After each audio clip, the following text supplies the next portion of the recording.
Hello बच्चों, कैसे हो आप सब। जैसा कि लास्ट वीडियो में हमने क्लासिफिकेशन में जो केमिकल क्लासिफिकेशन वाला पार्ट था उसको हमने स्टार्ट करा था और उसमें हमने प्योर सब्सटेंसेस को डिटेल में डिस्कस कर लिया था। क्लियर। आज हम लोग डिस्कस करने जा रहे हैं मिक्सचर्स के बारे में। क्लियर है ना। केमिकल क्लासिफिकेशन के बेसिस पे हमने जो मैटर को वो दो टाइप में क्लासिफाई करा था ना, एक प्योर सब्सटेंसेस और दूसरा मिक्सचर्स। क्लियर। तो प्योर सब्सटेंसेस हमने लास्ट वीडियो में डिस्कस कर लिया था। इस वीडियो में हम लोग डिस्कस करेंगे मिक्सचर्स के बारे में। क्लियर। तो मिक्सचर्स क्या होता है, आप लोग छोटी क्लासेस में भी पढ़ के आए हो। मिक्सचर बेसिकली क्या होता है, एक ऐसा मटेरियल, प्योर सब्सटेंसेस क्या थे, ऐसा मटेरियल जो सिर्फ एक ही तरह के सब्सटेंस से बना होता था, उसको हम लोग प्योर सब्सटेंस बोलते थे। मिक्सचर बेसिकली क्या है, जो एक से ज़्यादा तरह के सब्सटेंसेस से बना होगा उसको हम लोग क्या बोलेंगे, मिक्सचर बोलेंगे। क्लियर। ऐसा मटेरियल जो एक से ज़्यादा सब्सटेंसेस से बना होगा उसको हम लोग क्या बोलेंगे, मिक्सचर बोलेंगे। क्लियर। और इन मिक्सचर्स की जो प्रॉपर्टी होती है वो डिपेंड करती है इनके कंस्टिट्यूएंट सब्सटेंसेस से जिससे ये मिक्सचर्स बने होंगे। क्लियर। और इनको हम लोग मिक्सचर्स को सेपरेट कर सकते हैं इनके कंस्टिट्यूएंट्स में जिनसे ये बने हैं by simple physical method. Clear. तो this is your mixture. Clear. तो चलिए जल्दी से इसकी डेफिनेशन देख लेते हैं। A material which contains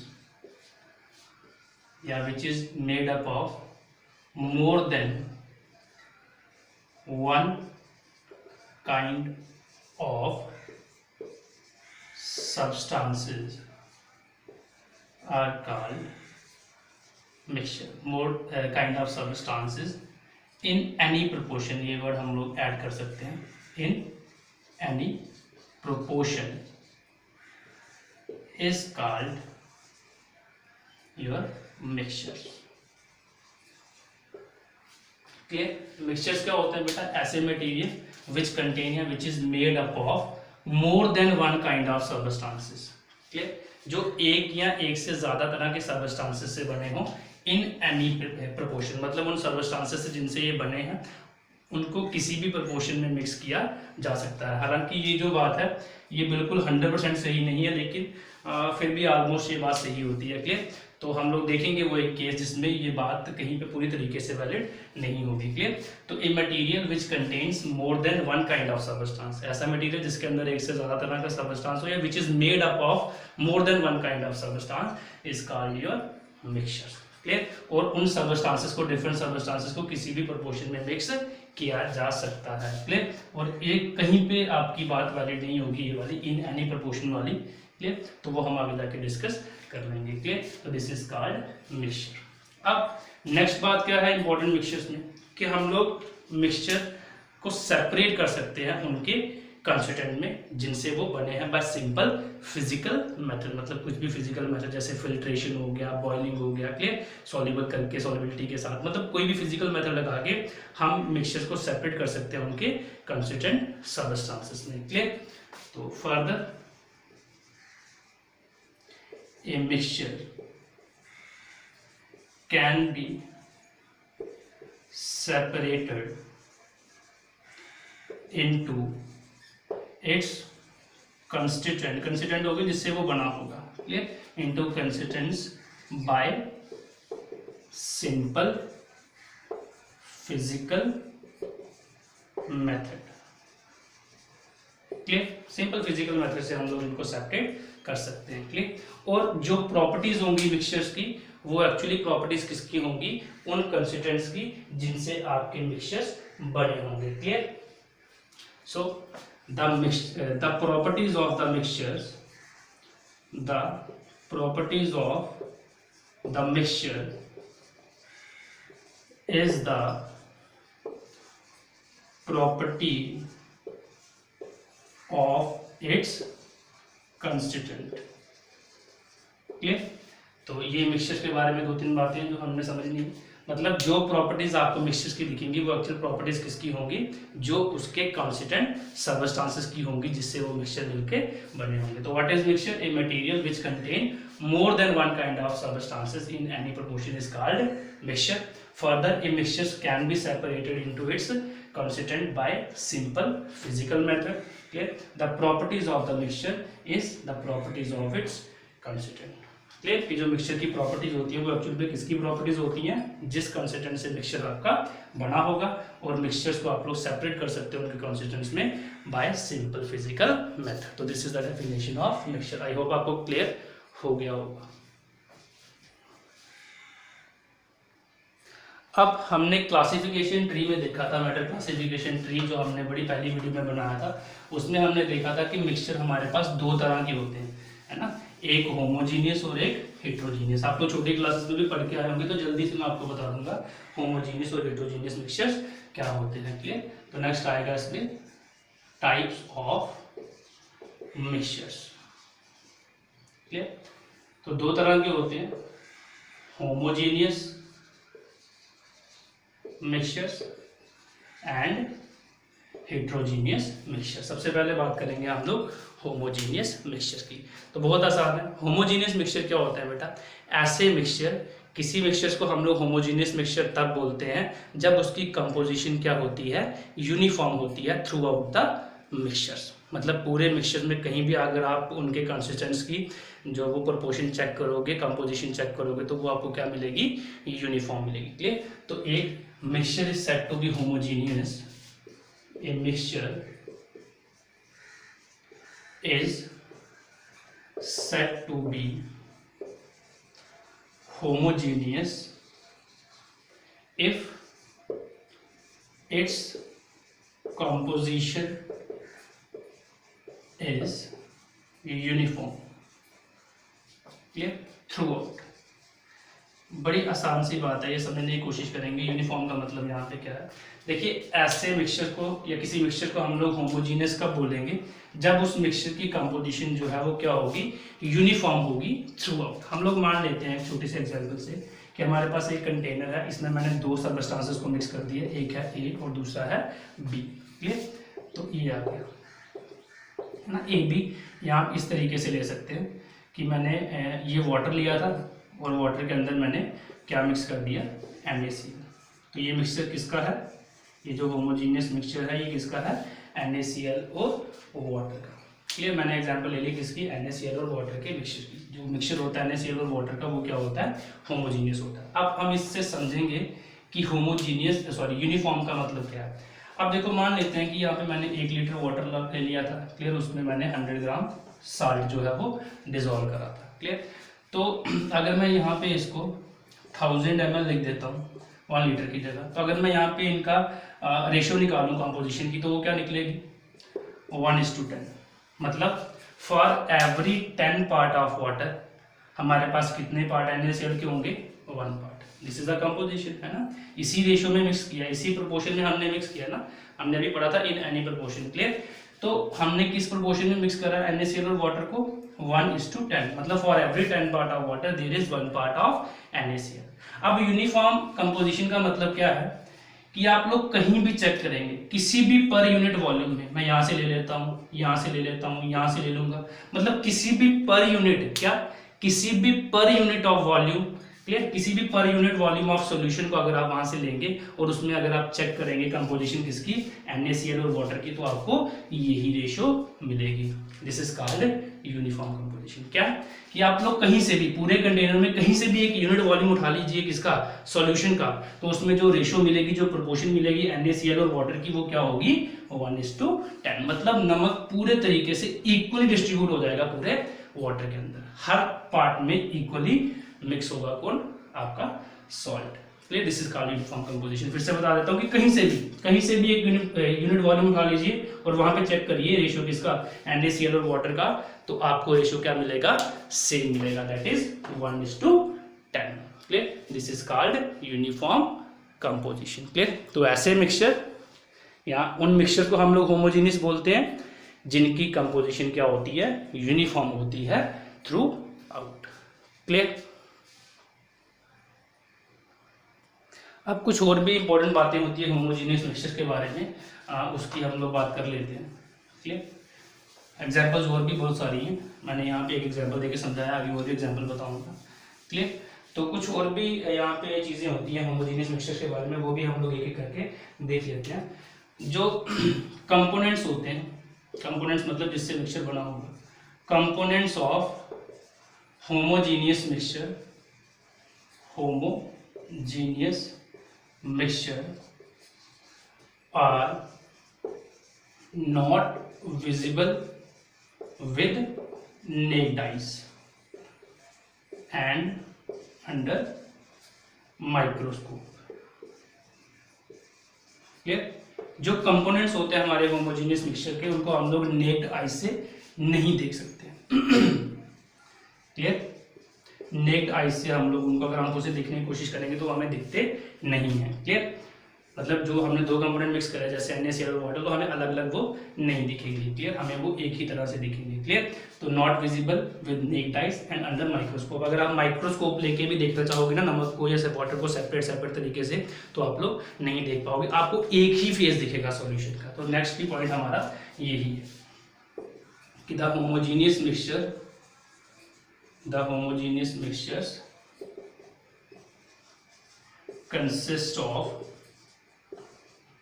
consist of only one phase। जो हमारे होमोजेनियस मिक्सचर होते हैं वो सिर्फ एक ही फेज से बने होते हैं, मतलब उनके पास क्या होता है, सिर्फ एक ही फेज होता है। क्लियर? तो एक ही फेज का मतलब क्या है कि या तो वो लिक्विड में दिखेंगे हमें, या तो वो लिक्विड दिखेंगे, या तो वो गैस फॉर्म में दिखेंगे। मतलब आप देख के माइक्रोस्कोप से नेक्ड आई से उनको डिफरेंशिएट नहीं कर पाओगे, आपको एक ही फेज दिखेगा। जैसे एग्जांपल मैंने NaCl के एग्जांपल दिया, आप एक गिलास में NaCl प्लस वाटर का मिक्सचर बनाओ, तो आप अब NaCl किस फॉर्म में होता है, सॉलिड फॉर्म में, और वाटर किस फॉर्म में होता है, लिक्विड फॉर्म में। लेकिन हमें कौन सा फेज दिखता है, सिर्फ लिक्विड ही दिखता है। क्या आपको अलग से सॉलिड NaCl दिखता है इसमें? नहीं दिखता है। तो इसका मतलब क्या है कि होमोजेनियस मिक्सचर जो होता है that consist of only one phase. आप किसी भी स्टेट के मेटल्स को उठा के मिक्स कर दो, अगर वो होमोजेनियस मिक्सचर बनाते होंगे तो आपको रिजल्ट में एक ही फेज दिखेगा, और वो वाला फेज दिखेगा जिस स्टेट का मेटल आप लोग एक्सेस क्वांटिटी में लेंगे। जैसे यहाँ पे हमने वाटर एक्सेस क्वांटिटी में लिया था, वाटर लिक्विड स्टेट में होता है, तो इसलिए हमें सॉल्यूशन का फेज भी कैसा दिखा, लिक्विड। तो ऐसे सॉल्यूशन जो वन फेज से बने होते हैं that is also called homogeneous mixtures. Clear? और लास्ट में एक और इंपॉर्टेंट पॉइंट है इसमें कि all homogeneous mixtures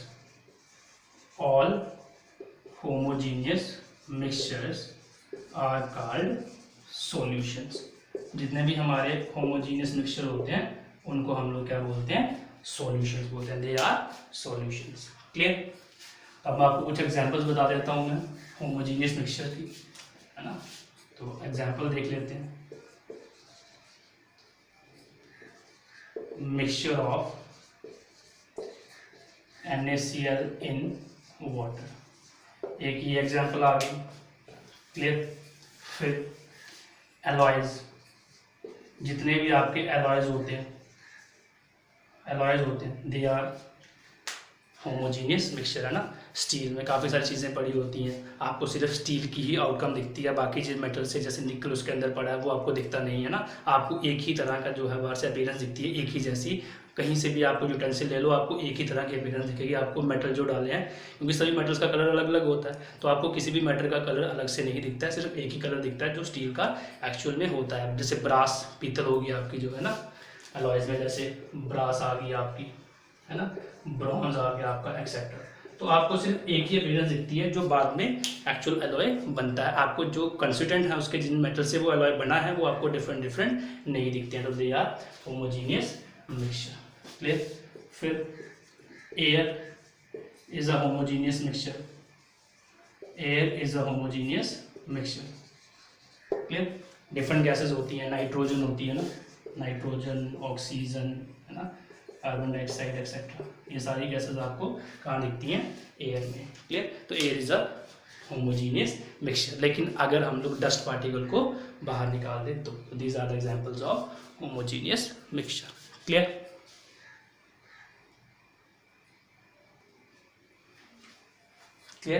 homogeneous mixture हो गया। अब नेक्स्ट हम लोग बात करेंगे हेट्रोजेनियस मिक्सचर की। क्लियर? अब हेट्रोजेनियस मिक्सचर ये जल्दी से हो जाएगा, एग्जैक्टली उल्टा चढ़ना हमने, हेट्रोजेनियस मिक्सचर। अब आपको समझ आ गया होगा, होमोजीनियस से एग्जैक्टली उल्टा चल रहा है। तो क्या डेफिनेशन बनेगी, ए mixture is said to be heterogeneous if its composition is not uniform throughout। Clear, ऐसा मिक्सचर जिसकी कंपोजिशन यूनिफॉर्म नहीं होगी, मतलब जो रेशियो मैंने बताई थी जैसे होमोजीनियस में कि कहीं से भी चेक करोगे तो आपको रेशियो जो है वो सेम दिखेगी, लेकिन यहाँ पे ऐसा नहीं होगा, यहाँ पे रेशियो जो है वो डिफरेंट दिखेगी। क्लियर, तो मतलब उसकी जो कंपोजिशन होगी, जो डिस्ट्रीब्यूशन होगी कंपोनेंट्स की जिससे मिक्सचर बन रहा है वो इक्वल नहीं होगी, मतलब अलग अलग जगह पे कंपोजिशन आपको क्या दिखेगी, अलग अलग दिखेगी। क्लियर, तो a mixture is said to be heterogeneous if its composition is not uniform, मतलब अगर यूनिफॉर्म कंपोजिशन नहीं होगी तो उस मिक्सचर को हम लोग क्या बोलेंगे, हेटेरोजेनियस मिक्सचर। यूनिफॉर्म कंपोजिशन क्या होती है मैंने आपको समझा दिया। क्लियर, और एग्जैक्टली उल्टा चलना है, उसके पार्टिकल्स को हम लोग ना नेक्ड आई से देख सकते थे और ना ही माइक्रोस्कोप से। क्लियर, लेकिन यहाँ पे हो सकता है हम लोग नेक्ड आई से भी कई बार देख सकते हैं। कुछ ऐसे मिक्सचर्स होते हैं, वो डिपेंड करेगा पार्टिकल के साइज के ऊपर कि कौन से पार्टिकल्स को आप लोग, कौन से सबस्टांसेस को आप लोग मिक्स कर रहे हो, उनका पार्टिकल साइज क्या है। कुछ मिक्सचर्स ऐसे होंगे हेटेरोजेनियस जिनके डिफरेंट सबस्टांसेस हमें नेक्ड आई से दिख जाएंगे, और कुछ हमारे पास सबस्टांसेस ऐसे होंगे जिनके पार्टिकल हमें नेक्ड आई से तो नहीं दिखेंगे, लेकिन हमें वो अगर हम माइक्रोस्कोप से देखेंगे तो वो हमें क्लियरली दिख जाएंगे। क्लियर, तो the components can be visible with naked eyes or under a microscope, या माइक्रोस्कोप से या नेक्ड आई से देख सकते हैं। क्लियर, और उसमें हमने क्या बोला था, है ना, कि ना ही हम लोग नेक्ड आई से देख सकते हैं और ना ही हम लोग माइक्रोस्कोप से, लेकिन यहाँ पे देख सकते हैं। फिर वहाँ पे हमने बात की थी कि होमोजीनियस मिक्सचर सिर्फ एक ही फेज से बनता है, लेकिन हेटेरोजीनियस मिक्सचर के फेज एक से ज़्यादा हो सकते हैं। Clear, so the heterogeneous mixture consist of more than one distinct phases. Clear, the heterogeneous mixture, या a heterogeneous mixture consist of more than one distinct phases। Clear, जो हमारा हेटेरोजीनियस मिक्सचर है वो कंसिस्ट होता है more than one distinct phases. Clear, तो heterogeneous mixture consist of more than distinct phases, मतलब दो या दो से ज़्यादा, आप ऐसे भी लिख सकते हैं, a heterogeneous mixture consist of two और मोर डिस्टिंक्ट फेसेस, मतलब आपको हेटेरोजीनियस मिक्सचर में दो या दो से ज़्यादा डिस्टिंक्ट, मतलब अलग अलग फेसेस दिखेंगे। अगर मैं आपको यहाँ पे एग्जांपल की बात करूँ तो अगर आप वाटर प्लस सैंड का मिक्सचर बना देते हैं, ठीक है, तो सैंड के पार्टिकल बड़े होते हैं, तो आपको सैंड के पार्टिकल जो है वो नीचे बॉटम में सेटल हुए आराम से दिख जाएंगे। जो आपका देखो वहाँ पे एक ही फेस था, मतलब नमक और हमने पानी को मिक्स करा तो लिक्विड स्टेट में दिखा हमें फेस, लेकिन यहाँ पे दो फेस दिखेंगे, लिक्विड भी दिखेगा और सॉलिड भी दिखेगा। वाटर लिक्विड फॉर्म में रहेगा और सैंड जो है वो वाटर के अंदर डिजॉल्व होती नहीं है, तो आपको सैंड अपने सॉलिड स्टेट में अलग से दिख जाएगी। That is called more than one distinct face, है ना, सॉलिड फेस भी दिख रहा है और लिक्विड फेस भी दिख रहा है आपको, और कंपोनेंट्स को हम लोग आराम से नेक्ड आई से देख सकेंगे ना। सैंड को वाटर में मिक्स कर दो तो आपको सैंड नीचे सेटल हुई आराम से दिख जाएगी ना नेक्ड आई से, माइक्रोस्कोप की जरूरत ही नहीं है। तो इसका मतलब क्या है कि जो सैंड और वाटर का मिक्सचर है वो क्या है, हेटेरोजीनियस मिक्सचर है। क्लियर, फिर जैसे एक कंटेनर में आप iron plus sulphur plus NaCl iron, sulphur और NaCl तीनों को मिक्स कर दो, आपको तीनों अलग से सेपरेटली दिख जाएंगे। आपको आयरन भी दिख जाएगा, सल्फर भी दिख जाएगा और NaCl भी आपको दिख जाएगा अलग से। तो this is also example of heterogeneous mixture ना। आयरन हमें अलग से दिख जाएगा, नमक अलग से, मिक्स होंगे ही नहीं, आप करके देखोगे तो क्लियर। सल्फर आपको अलग से दिख जाएगा। तो ये भी किसके एग्जाम्पल है, हेट्रोजीनियस मिक्सचर की, जिनके पार्टिकल्स को हम लोग नेक्ड आई से देख सकते हैं। क्लियर। और कुछ ऐसी एग्जांपल्स भी होती हैं जिन केस में हम लोग पार्टिकल्स को नेक्ड आई से नहीं देख पाएंगे, जैसे मिल्क हो गया।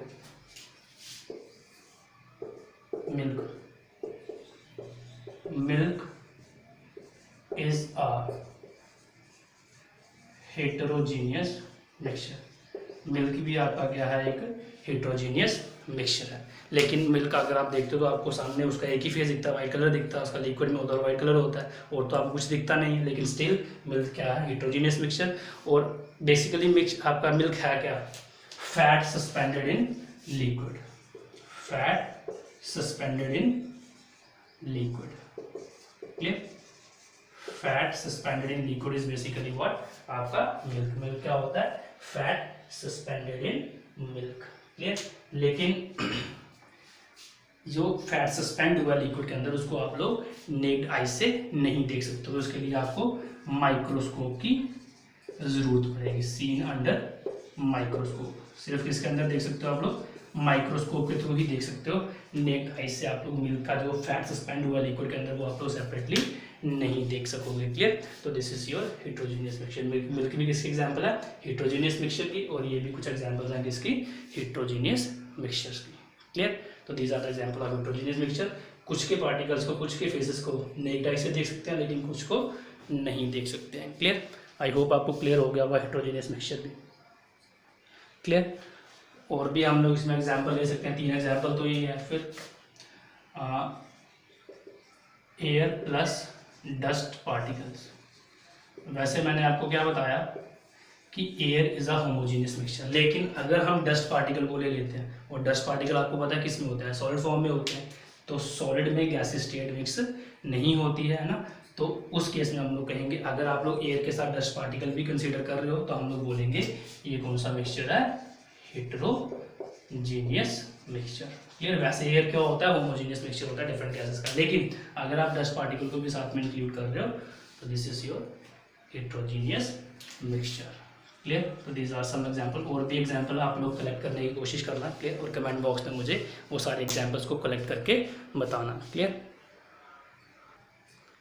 क्लियर। तो हमने अच्छे से डिटेल में डिस्कस करा हमने कि होमोजीनियस मिक्सचर क्या होते हैं, हेटेरोजीनियस मिक्सचर क्या होते हैं। इस वीडियो में इतना ही होगा। इसके बाद हम लोग मिलेंगे फिर आपसे नए टॉपिक के साथ। क्लियर। तो आई होप आपको ये चीज़ें क्लियर हो गई होंगी। वीडियो को फुल देखना अच्छे से, 1-2 बार उसको रिपीट करके देखना, आपको सारी चीज़ें क्लियर हो जाएंगी। और बहुत बेसिक है बेटा, ये बेसिक क्लियर करना बहुत ज़रूरी है। अगर आप बेसिक नहीं क्लियर कर पाओगे तो आगे की केमिस्ट्री क्या होने वाली है, बहुत मुश्किल हो जाएगी। क्लियर। लेकिन ट्रस्ट में, अगर आप सारी चीज़ों को जितनी मैं बताता हूँ उसको प्रॉपरली फॉलो करते जाओगे, तो केमिस्ट्री पढ़ना बहुत आसान हो जाएगा। क्लियर। तो इसको पूरा वीडियो को देखना, फुल वीडियो को देखना अच्छे से, और इसको समझने की कोशिश करना, 2-3 बार रिपीट करके देखना। बहुत बेसिक है, फाउंडेशन अच्छा होगा तो आगे सब्जेक्ट भी आपका स्ट्रॉन्ग बनेगा। मिलते हैं नई वीडियो में नए टॉपिक के साथ। तब तक के लिए थैंक यू वेरी मच। और अगर वीडियो पसंद आती है तो लाइक, शेयर और कमेंट करके ज़रूर मेरे को बता देना। कोई डाउट है तब भी कमेंट कर देना। क्लियर। और चैनल को सब्सक्राइब ज़रूर करना, और वीडियो को ज़्यादा से ज़्यादा शेयर करो, ताकि इस समय में जो आप लोग स्कूल नहीं जा पा रहे हो, सारे बच्चे घर बैठ के इसको अच्छे से पढ़ सकें। Clear. Thank you very much. जय हिंद।